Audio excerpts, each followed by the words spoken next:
এটা তুমি কি বলছো? হ্যাঁ তুমি বিশ্বাস করো, তুমি যাকে দেখেছিলে তার বিয়ে হয়ে গেছে। সে তোমার নাম্বারটা আমাকে মজা করে লিখে দিয়েছিল, কিন্তু তোমার সাথে কথা বলতে বলতে কখন যে আমার মনের অজান্তেই তোমাকে এত ভালোবেসে ফেলেছি আমি নিজেই বুঝতে পারিনি। তুমি বিশ্বাস করো, এখন যদি আমি তোমাকে না পাই তাহলে আমি মরেই যাব। এইসব তুমি কি বলছো? আমার সম্পূর্ণ হৃদয় জুড়ে শুধু ওরই ছবি আঁকা। আমি কিভাবে তোমাকে ভালোবাসবো? কেন আমি দেখতে পারো না? ওর থেকে আমি অনেক সুন্দর। কিসে করেছে আমার? আমি তোমাকে অন্ধের মতো ভালোবেসেছি। এইটাই আমার অপরাধ। এইটাই যদি আমার অপরাধ হয় তাহলে আর আমি এই মুখ কাউকে দেখাবো না। আজকে আমি জীবন দেবো। কোথায় যাচ্ছ?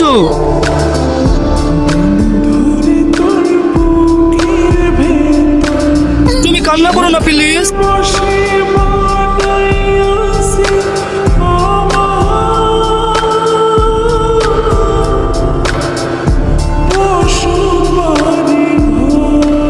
ও চাচা, এখানে এত লোকজন কেন? এখানে একটা মেয়ে অ্যাক্সিডেন্ট করে পড়ে আছে। অ্যাক্সিডেন্ট হয়েছে? এই আমাদের দেশে পরিস্থিতি আধা ঘন্টা হয়ে গেল, কিন্তু এখনো পর্যন্ত একটা অ্যাম্বুলেন্স এসে পৌঁছালো না। আমরা সাধারণ মানুষের মুখ থেকেই জেনে নি এই বিষয়ে তারা কি বলে। এই মেয়েটা আধা ঘন্টা ধরে মৃত্যুর সঙ্গে লড়াই করছে, এখনো পর্যন্ত একটা অ্যাম্বুলেন্স এসে পৌঁছায়নি। এই বিষয়ে আপনি কি কিছু বলতে চান? কি শুনুন, মেয়েটা কোনো বেঁচে আছে, তাড়াতাড়ি মেয়েটাকে গাড়িতে তোলো, হসপিটালে নিয়ে যেতে হবে। আপনারা এখন দেখতেই পাচ্ছেন একজন সহৃদয় ব্যক্তি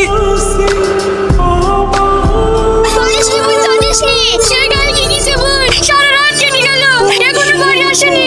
আমার একটাই মেয়ে, ওর যদি কিছু হয়ে যায় তাহলে আমি কাকে নিয়ে বাঁচবো? হয় নাই, আস্তে আস্তে নামো। ওই তো চলে এসছে। তোর এই অবস্থা কি করে হলো মা? আপনার মেয়ে অ্যাক্সিডেন্ট করেছিল। হ্যাঁ, আমি রাস্তায় পড়ে থাকতে দেখে হসপিটালে নিয়ে গিয়ে ট্রিটমেন্ট করিয়েছি। এখন আর কোনো সমস্যা নেই। এই নেন, এই ওষুধগুলো টাইম টাইম খাওয়াবেন, কয়েকদিনের মধ্যে সুস্থ হয়ে যাবে। তোমরাও আসো বাপ। না না, যাবো না। এমনিতে কাল রাতে থেকে হসপিটালে আছি, বাড়ির লোক প্রচুর টেনশনে আছে। অন্য একদিন আসবো। না না তাই বললে হয়? আসো বাপ, চারটি কিছু মুখে দিয়ে যাও। না না, আজকে যাওয়া যাবে না, অন্য একদিন আসবো। একটু দাঁড়া।